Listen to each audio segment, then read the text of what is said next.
You know, I got really lucky with my wanting a home birth. I mean, I think it's all about circumstance. It's all about, who you meet when you happen to get pregnant or thinking about starting a family. And for me, I met this, it started with my first birth. I had met a friend of a friend had just had a baby at the birth center in St. Luke's Roosevelt Hospital in New York City, and she had a midwife. And she had this beautiful, natural, drug-free experience, perfect, gorgeous, pink baby.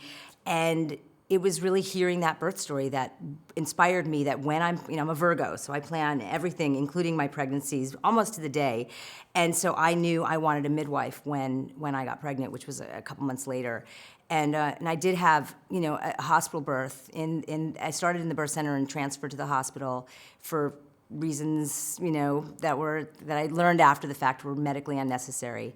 But the second time around, I knew that I wanted to do it differently, and I wanted to do it on my own terms. So I was really quite driven to not only wanting a beautiful, healthy sibling for my son, but I also wanted that experience. And I felt really strongly with the research that I had done that I felt safer at home. As long as I had a low-risk pregnancy and no complications during that pregnancy, I felt safer at home. And I had an incredible relationship with my care provider. I mean, it was just night and day from what I'd heard and what I read about and reading What to Expect When You're Expecting. I mean, that book was like the antithesis of what I got to have in my own experience with my midwife, who came to my home every month, and it was much more intimate than being a number in a hospital or not knowing who your doctor is on the day, or but it was a very personal choice, and I feel like having had that experience and sharing it with the world. I mean, I never intended to film my home birth to show to everyone. I mean, let me be clear,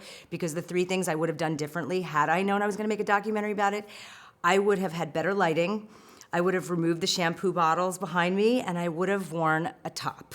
Those are the three things, But in having that experience, and I was the victim of sexual abuse as a child. I was someone who dealt with body image issues my whole life. I was obese in my early, late teen and early 20s. It was a healing process that I was able to experience. I mean, obviously, seeing life come out of you and feeling everything. They say that you can't have the ecstasy without some of the agony, and I believe that. There's a reason that, it's painful and arduous, and then, that high you get when you give birth to your baby drug-free, and it's life-changing. I mean, in so many ways beyond becoming a mother.